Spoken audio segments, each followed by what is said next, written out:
करेंगे सवाल पूछने में लगने वाले डर के बारे में।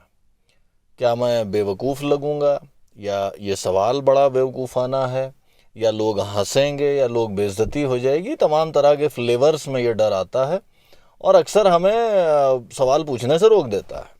अगर आपने अब तक सब्सक्राइब नहीं किया है तो सब्सक्राइब करिए और इस बेल आइकॉन को दबाइए। दोस्तों, इमेजिन करिए कि आप क्लास 10th के एक स्टूडेंट हैं और आपका अभी शहर चेंज हुआ है, तो आप एक नए स्कूल में गए हुए हैं। अच्छा, साइंस की क्लास चल रही है। जो साइंस के टीचर हैं वो बड़े ख़तरनाक हैं।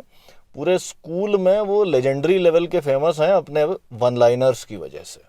अभी कुछ समय पहले उन्होंने एक लड़के को क्लास में बात करते हुए पकड़ लिया था, तो उसका नाम लेकर के बोलते हैं कि बेटा बाप है वकील, बेटा ठोंकेगा कील। और सारे लड़के हंसने लग गए। तो उनके इस तरह के वन लाइनर्स होते हैं कि आपकी इज्जत का फालूदा कर देते हैं। वो पूरे स्कूल में जूनियर सीनियर सब में वो फेमस हैं। अच्छा, उनकी क्लास चल रही है और आप जो हैं वो नए स्टूडेंट हैं, नए शहर से, नए स्कूल से आए हैं। कुछ समय पहले क्वार्टरली एग्ज़ाम हुआ था, तो उसमें आपके मार्क्स कुछ खास आए नहीं थे, तो इसलिए टीचर्स की नज़र में आपकी इज्जत का मामला भी काफ़ी डामाडोल सा है। और गुरुजी पढ़ा रहे हैं, केमिस्ट्री पढ़ा रहे हैं कि हाइड्रोजन की केमिकल प्रॉपर्टीज़ ये होती हैं, फिजिकल प्रॉपर्टीज़ ये होती हैं, ऑक्सीजन की फिजिकल केमिकल प्रॉपर्टीज़ ये होती हैं, क्लोरीन की फिजिकल केमिकल प्रॉपर्टीज़ ये होती हैं। आपके दिमाग में एक सवाल आता है। अच्छा, आप ये चीज़ समझ रहे हैं कि गुरुजी बड़े ख़तरनाक हैं, आपकी स्थिति भी थोड़ी ठीक नहीं है, आप ऑलरेडी प्रेशर में हैं, फिर भी आपको क्योंकि सवाल पूछने की आदत है इसलिए आप सवाल पूछते हैं। आप हाथ खड़ा करते हैं, गुरुजी कहते हैं क्या बात है बेटा। आप उठते हैं, पूछते हैं कि सर हाइड्रोजन की, ऑक्सीजन की, क्लोरीन की, इन सारी गैसेस की प्रॉपर्टीज़ अलग अलग क्यों होती हैं। अब बड़ा जायज़ सवाल है और इसका बड़ा सीधा आंसर है कि उनके इलेक्ट्रॉनिक कन्फिगरेशंस अलग अलग होते हैं। उनके एटम में इलेक्ट्रॉन्स की संख्या अलग अलग होती है, आउटर मोस्ट शेल में भी इलेक्ट्रॉन्स की संख्या अलग अलग होती है। इस वजह से उनकी प्रॉपर्टीज़ अलग अलग होती हैं। गुरुजी आपको एकटक देखते हैं बड़ी तेज़ नज़रों के साथ और फिर कहते हैं कि बेटा सवेरे टट्टी करके आए थे। अब आप तो सकपका जाते हैं, बाकी के सारे बच्चे हंसने लग जाते हैं। आप फिर भी हिम्मत रखते हुए गुरुजी से कहते हैं कि जी सर करके आए थे। गुरुजी फिर कहते हैं कि बेटा कहते हैं कि अगर सवेरे उठ करके खूब सारा पानी पी लो तो टट्टी साफ होती है। सारे लड़के और ज़ोर ज़ोर से हंसने लगते हैं।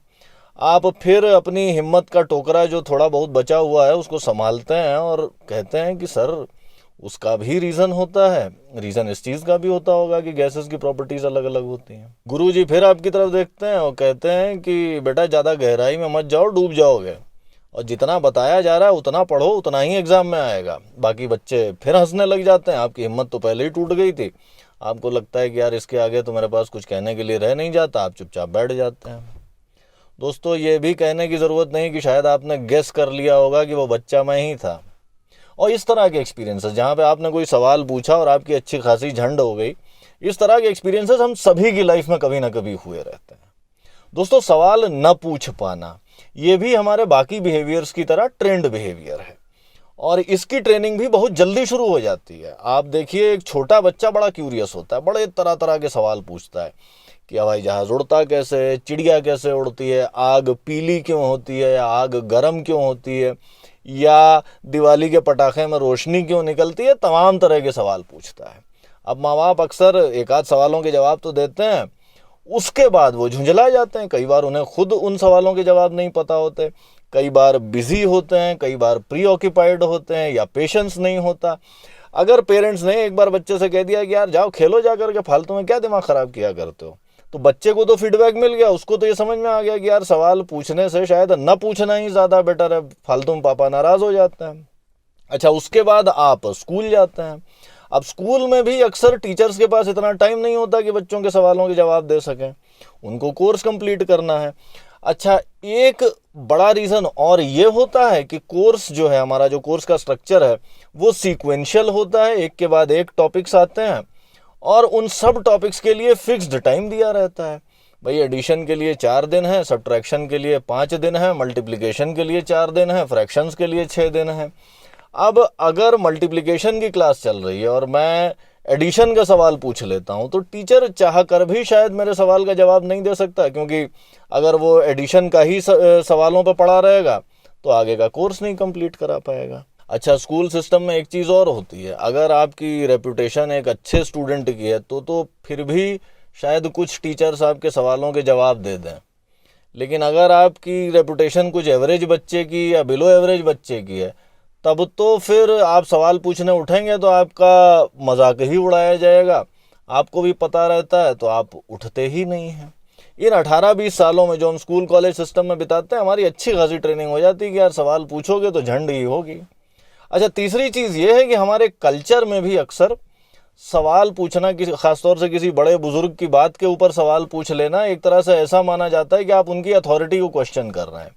आप इमेजिन करिए कि कोई बड़े बुजुर्ग आपको कोई भूत की बात बता रहे हैं और आप उनसे इतना ही पूछ लें कि क्या आपने वाकई वो भूत देखा था, और तुरंत बिगड़ जाएंगे। उनको ज़्यादातर केसेस में उनको लगेगा कि आप जो है उनकी अथॉरिटी पे सवाल उठा रहे हैं, कुछ इस तरह का जवाब दें कि यार नहीं तो क्या मैं झूठ बोल रहा हूँ, या कुछ और सिमिलर लाइंस पर। तो बेसिकली हमारी जो बचपन का जो टाइम रहता है, जो हमारा स्कूल का टाइम रहता है, जो हमारे कल्चरल इनपुट्स हैं, वो सारे के सारे सवाल पूछने के एंटी ही होते हैं, सवालों को काफ़ी हद तक डिस्करेज ही करते हैं।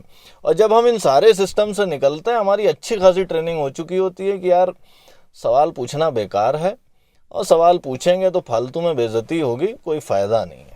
अच्छा, क्योंकि ये ट्रेंड बिहेवियर है तो आप अपने आप को कितना भी रैशनली समझा लें कि यार सवाल पूछना अच्छी बात है, या सवाल कोई चीज़ ना आने से बेइज्जती नहीं होती, कितना भी आप अपने आप को समझा लें, जिस समय मौका पड़ता है उस समय 9 टाइम्स आउट ऑफ 10 आपका ऑटोमेटिक रेस्पॉन्स ट्रिगर होता है, आपका जो ट्रेंड बिहेवियर है वो टेक ओवर कर लेता है, आपका दिमाग आपको कुछ कुछ कहानी सुना देता है और आप जो है वो सवाल पूछने से बच करके साइड से निकल लेते हैं। अच्छा, सवाल पूछना ज़रूरी भी बड़ा है। अगर आप सवाल नहीं पूछेंगे तो आपकी अंडरस्टैंडिंग बड़ी कमज़ोर रह जाती है। अब समस्या ये हो जाती है कि जो ये ट्रेंड बिहेवियर है सवाल न पूछने का, इसको चेंज कैसे किया जाए। अब पहली चीज़ तो समझने वाली ये है कि क्योंकि ये ट्रेंड बिहेवियर है, इसलिए इसको चेंज करना बड़ा मुश्किल है। और यहाँ पर मेरा मुश्किल कहने का मतलब ये नहीं है कि आप इसको चेंज करने की कोशिश ना करें, बल्कि ये है कि आप ये समझें कि चेंज करना चैलेंजिंग होगा, समय लगेगा, इसमें मल्टीपल आइट्रेशंस लगेंगे, कई बार आपको सक्सेस मिलेगी तो बहुत बार आपको फेलियर भी मिलेगा।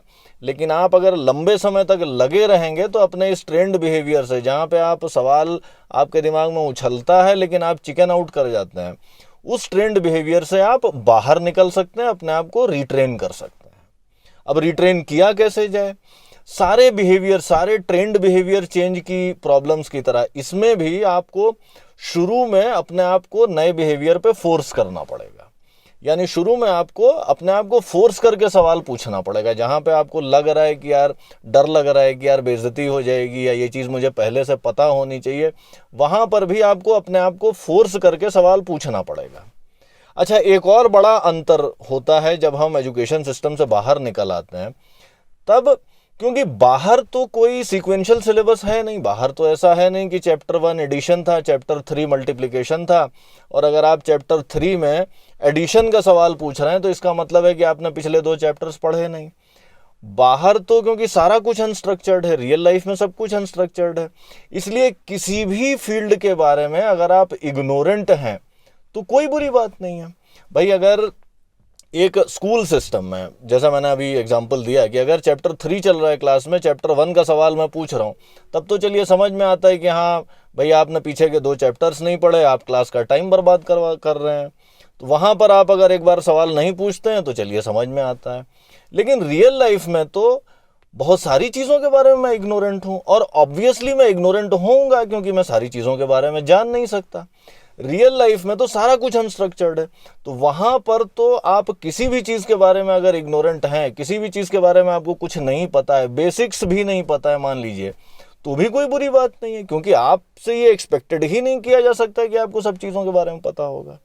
तो रियल लाइफ में तो इस डर का कोई रैशनल बेसिस तो रह नहीं जाता कि अगर मैं ये सवाल पूछूंगा तो ये जाहिर हो जाएगा कि मुझे इतने बेसिक चीज़ें भी नहीं पता हैं।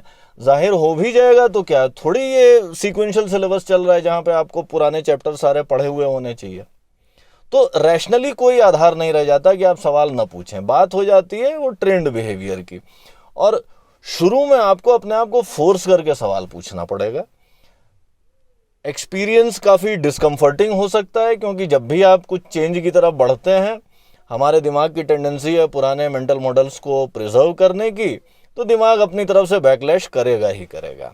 लेकिन अगर आप उस नए बिहेवियर पे टिके रहते हैं, जहां भी मौका मिलता है आप कोशिश करते हैं कि आप सवाल पूछें, सवाल पूछने से पीछे ना हटें, तो धीरे धीरे आपको नए बिहेवियर पे ट्रेनिंग आपकी होने लग जाती है, धीरे धीरे नए मेंटल मॉडल्स बनना शुरू हो जाते हैं।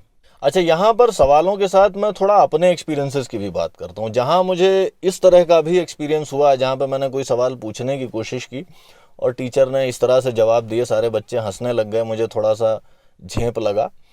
मुझे सवालों के साथ में अच्छे एक्सपीरियंसेस भी बहुत हुए। कई बार ऐसा हुआ कि मैंने अपने टीचर से सवाल पूछा और उन्होंने क्लास रोक करके 10-10, 15-15 मिनट मुझे वो चीज़ एक्सप्लेन करने की कोशिश की। लकी मैं इस मामले में रहा कि शुरू से ही मेरे फादर साहब सवालों को बड़ा इनकरेज किया करते थे। मैं उनसे सवाल बड़े पूछता था और सारी चीज़ें उनको पता नहीं रहती थी, लेकिन फिर भी वो सवालों के जवाब देने की कोशिश किया करते थे। कभी भी उन्होंने ऐसा नहीं किया कि सवाल से वो झुंझला गए हों या डायरेक्टली या इनडायरेक्टली उन्होंने इस तरह का मैसेज दिया हो कि यार तू क्यों सवाल पूछ रहा है। तो एक तो शुरू की घर की ट्रेनिंग इस तरह की थी कि सवाल पूछना अच्छी चीज़ है, सवाल पूछना ज़रूरी है, और मुझे जब तक ये चीज़ समझ में नहीं आएगी मैं आपको आगे नहीं बढ़ने दूंगा। अच्छा, जब मैं स्कूल में पहुंचा, सवाल पूछने की आदत वहाँ पे भी थी, और थोड़ी सी मेरी हेल्प इस चीज़ से हो जाती थी कि मेरे एग्ज़ाम में मार्क्स वगैरह ठीक आ जाते थे, तो टीचर्स की नज़र में इज्जत होती थी। ये चीज़ मैंने नोटिस की कि मैं जो सवाल पूछता हूँ उस सवाल का जवाब टीचर्स बड़े आराम से, बड़े इत्मीनान से, पेशेंटली 10-15 मिनट दिया करते थे, और उसी तरह का सवाल कोई और बच्चा पूछ ले जिसके नंबर उतने अच्छे नहीं आते थे तो उसको टीचर डांट दिया करते थे। चीज़ फेयर नहीं है, चीज़ जस्ट नहीं है, लेकिन हमारी ट्रेनिंग तो इसी तरह के फीडबैक से होती है। लेकिन एक बार जब हम रियल लाइफ में आ जाते हैं और जब हम ये समझना शुरू कर देते हैं कि यार सवाल न पूछ पाने की वजह से मेरा नुकसान हो रहा है, और हम ये समझ पाते हैं कि सवाल न पूछ पाना मेरा एक ट्रेंड बिहेवियर है और इससे मैं बाहर निकल सकता हूँ, तो फिर हमारे लिए पिक्चर चेंज हो जाती है। आप ऑब्वियसली उस ट्रेंड बिहेवियर से बाहर निकल सकते हैं। आपको अपने आप को ट्रेन करना पड़ेगा। ट्रेन करने के लिए जैसे मैंने बताया, स्टार्टिंग में नए बिहेवियर पे अपने आप को फोर्स करिए और लगे रहिए, चाहे अच्छा फीडबैक मिले चाहे बुरा फीडबैक मिले।